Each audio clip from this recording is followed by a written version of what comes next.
Je suis Arlette Bello Saïdonou, je suis l'actuel chef du 1er arrondissement et je suis du parti Union progressiste.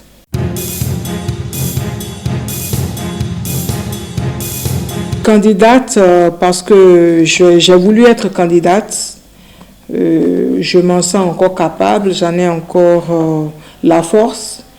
C'est pour ça que j'ai déposé mes dossiers et le parti m'a positionné en tête de liste.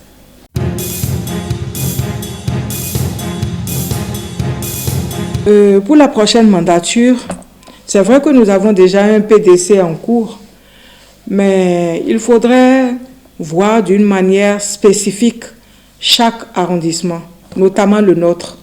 Le nôtre qui est dépourvu d'infrastructures. Et dans mon plaidoyer que je vais faire au niveau de la mairie, c'est qu'on construise un peu plus de salles de classe. On est dans une zone à fort taux de natalité. Ils n'ont pas d'autres activités que d'être tout le temps ensemble. Donc, la bonne production vient de leur fait de rester ensemble. Donc, on arrive aujourd'hui à avoir des salles de classe de 80, 90 élèves. Ça ne peut pas révéler le talent de l'enseignant. Vous voyez, il faudra absolument déconfiner les salles, décongestionner les salles pour que l'enseignant lui-même puisse avoir le goût du travail qu'il est en train de faire. Et de ce fait que ça puisse réjaillir sur les apprenants. Donc, la première des choses, c'est de construire de nouvelles salles de classe. C'est vrai, nous n'avons plus tellement de parcelles sur lesquelles les construire, donc on est obligé de les construire en hauteur.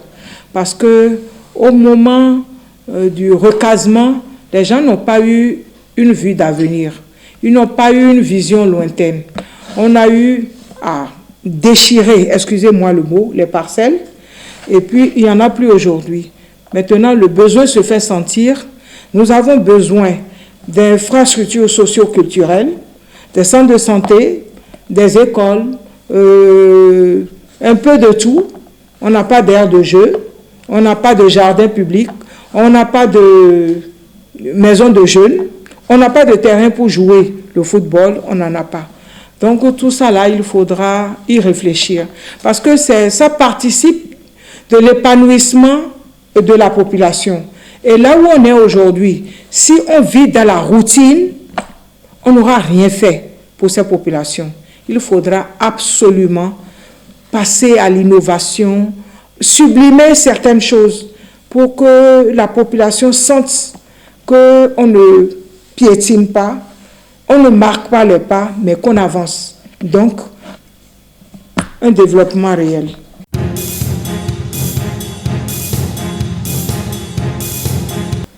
Personnellement, je n'aime pas faire des promesses de campagne parce que je ne suis pas une personne qui puisse prendre des engagements.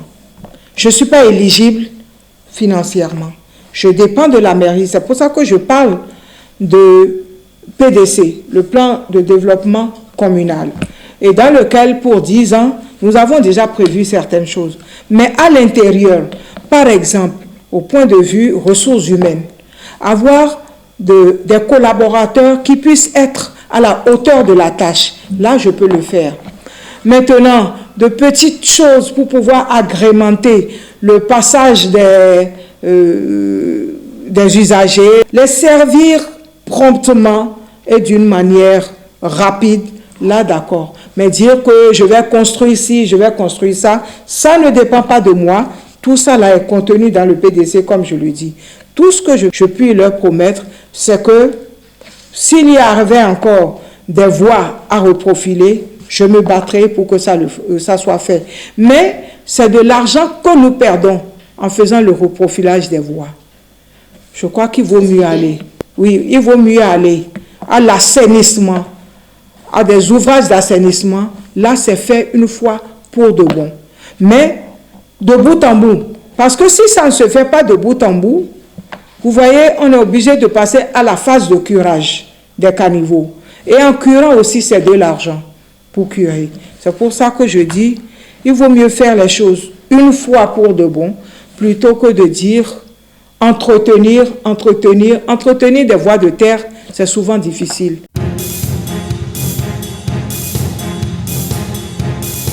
Ma population, je leur fais un appel, celui de voter pour l'Union progressiste. Je dis de voter pour l'Union progressiste parce que d'après les sondages, l'Union progressiste est en tête.